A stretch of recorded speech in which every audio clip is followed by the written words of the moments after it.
Assalamualaikum. Hai anak-anak. Di sini Ibu akan menyampaikan video pembelajaran kelas 4 SD bersyukur atas keberagaman. Tema 1, subtema 3, pembelajaran 1.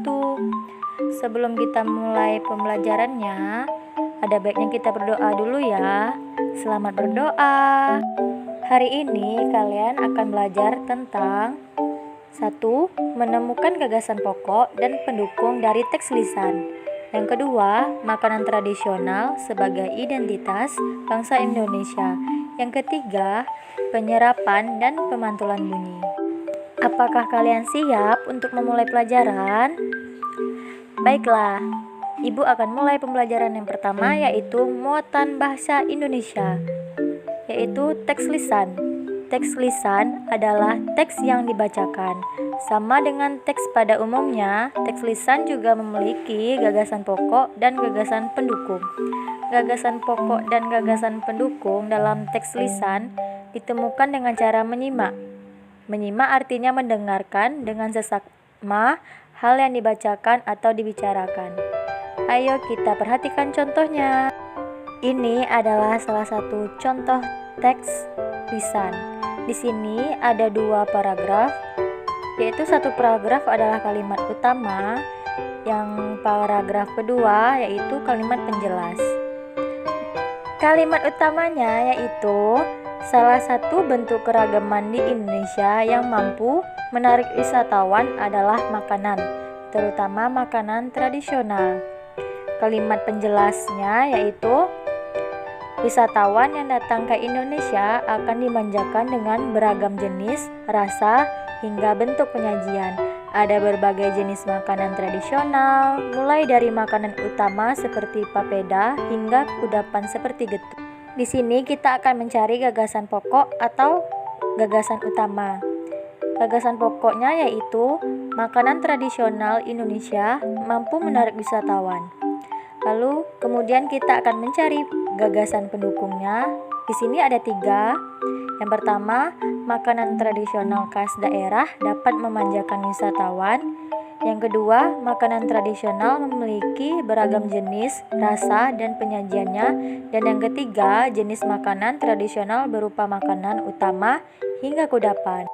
Kita lanjut ke muatan IPS, yaitu makanan tradisional. Makanan tradisional sebagai identitas bangsa Indonesia. Indonesia kaya akan keragaman budaya. Salah satunya, keragaman itu adalah makanan tradisional. Contohnya, nasi tembel dari Cirebon dan keripik balado dari Padang. Berikut contoh makanan tradisional di Indonesia. Contoh yang pertama yaitu nasi tembel. Asalnya dari Jawa Barat.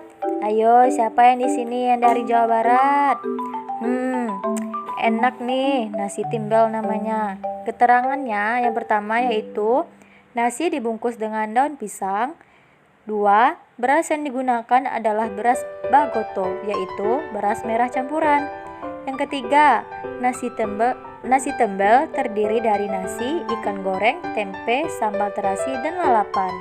Yang kedua yaitu bubur Manado dari Sulawesi Utara. Keterangannya yaitu pertama, bubur putih yang berisi campuran jagung, manis, labu, kangkung, bayam, dan kaldu ayam. Yang kedua yaitu bubur Manado juga dapat disajikan dengan suiran ikan cakalang goreng. Di sini kamu ceritakan pengalamanmu saat makan makanan tradisional kepada orang tuamu ya. Di sini berdasarkan tempat daerahmu di mana ya. Yang ketiga yaitu kita lanjut ke muatan IPA, pemantulan dan penyerapan bunyi. Bunyi dapat dipantulkan jika mengenai benda keras. Contoh benda-benda yang dapat memantulkan bunyi adalah kaca, dinding, dan logam. Selain dapat dipantulkan, bunyi juga dapat diserap. Bunyi dapat diserap jika mengenai benda lunak. Contoh benda-benda yang dapat menyerap bunyi adalah karpet, karet, busa, dan kertas.